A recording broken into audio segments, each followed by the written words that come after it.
Salut à tous, c'est Cloud, j'espère que vous allez bien.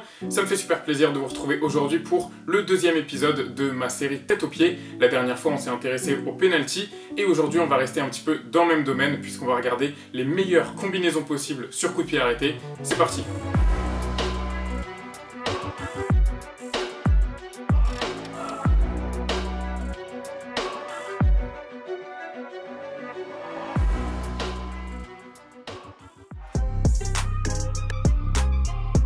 Si je fais cette vidéo, c'est qu'on a remarqué que depuis plusieurs saisons et même depuis très longtemps, les coups de pied arrêtés directs sont rarement transformés. Pour avoir un ordre de grandeur, les corners en Europe sur les 5 dernières années sont transformés en moyenne dans 12% des cas, c'est-à-dire qu'un tout petit peu plus d'un corner sur 10 se transforme en but. Et c'est pareil pour les coups de pied arrêtés, la statistique, ou en tout cas le pourcentage, est lui non plus pas très élevé. On peut donc se demander si tirer ses corners et ses coups francs de manière directe, c'est vraiment la meilleure méthode, à moins d'avoir de très bons joueurs de tête sur corner ou un excellent tireur de coups francs, il y a peut-être beaucoup mieux à faire.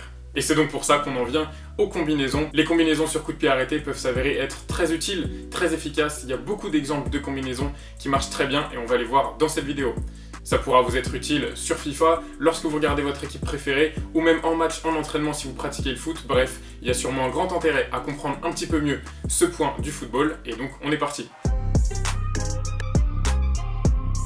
On commence donc avec les coups francs et le premier exemple ça va être concernant les coups francs un petit peu excentrés et plutôt lointains, là où la frappe va être assez difficile à rentrer. On peut, au lieu de balancer tout juste dans la boîte ou de tenter une frappe un petit peu désespérée, on peut avoir un appel d'un joueur qui va vers l'extérieur, qui passe derrière le mur comme vous allez le voir sur les images.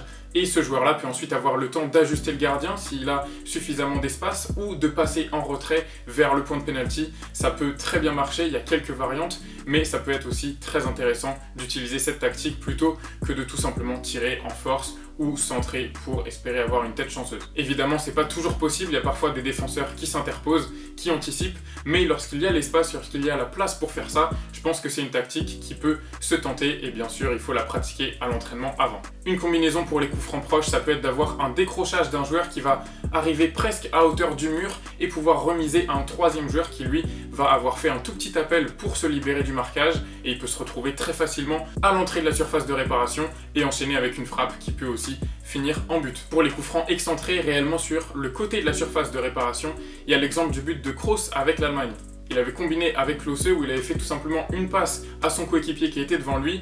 Celui-ci arrête le ballon et Kroos a donc pu se rapprocher de 2-3 mètres pour frapper dans de meilleures conditions le ballon et donc avec bien sûr beaucoup de talent. La frappe finit au fond, mais avec un joueur qui est sur son bon pied, ça peut être très intéressant et amener du danger ou même avoir une tête qui coupe au premier poteau par exemple. Pour certains coups francs, on peut aussi avoir des combinaisons avec 3 joueurs autour du ballon qui vont pouvoir feinter la défense et le gardien adverse. On peut avoir par exemple un tireur qui s'élance, combine avec un deuxième joueur et ensuite décale un troisième ou inversement pour avoir pas mal de surprises, se rapprocher du but et offrir au tireur ou en tout cas au troisième ou deuxième joueur beaucoup plus d'espace et de meilleures conditions de frappe pour marquer. Enfin, pour des coups francs proches, on peut aussi avoir des appels qui partent du ballon, presque du tireur, qui vont servir de feinte pour la défense, mais aussi qui vont réellement servir d'appel en tant que tel, puisque le tireur va pouvoir les utiliser.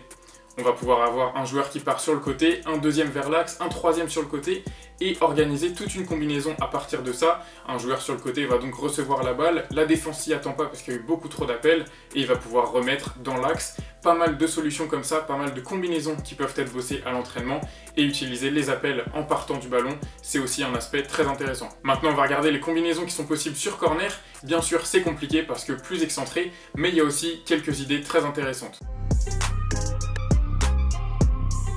La première combinaison, ça va être d'avoir un joueur premier poteau qui va se rapprocher du tireur de corner et pouvoir remettre le ballon à un troisième joueur à l'entrée de la surface.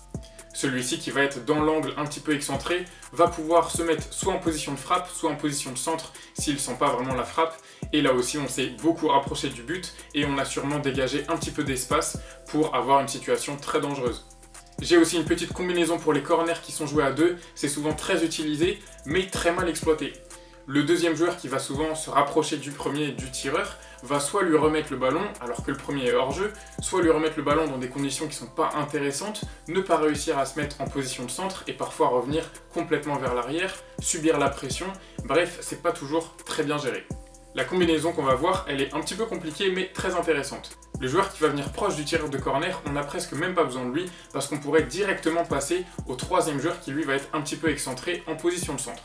Sauf qu'une fois en position de centre, ce joueur-là, il va pas centrer, il va laisser les attaquants ou défenseurs de l'équipe adverse venir le presser, et une fois qu'il y aura de l'espace entre ces lignes, repasser la balle un petit peu en profondeur en quelque sorte, au tireur de coup franc qui lui s'était réaligné pour pas être hors jeu, mais qui va donc bénéficier de beaucoup d'espace si la technique marche bien.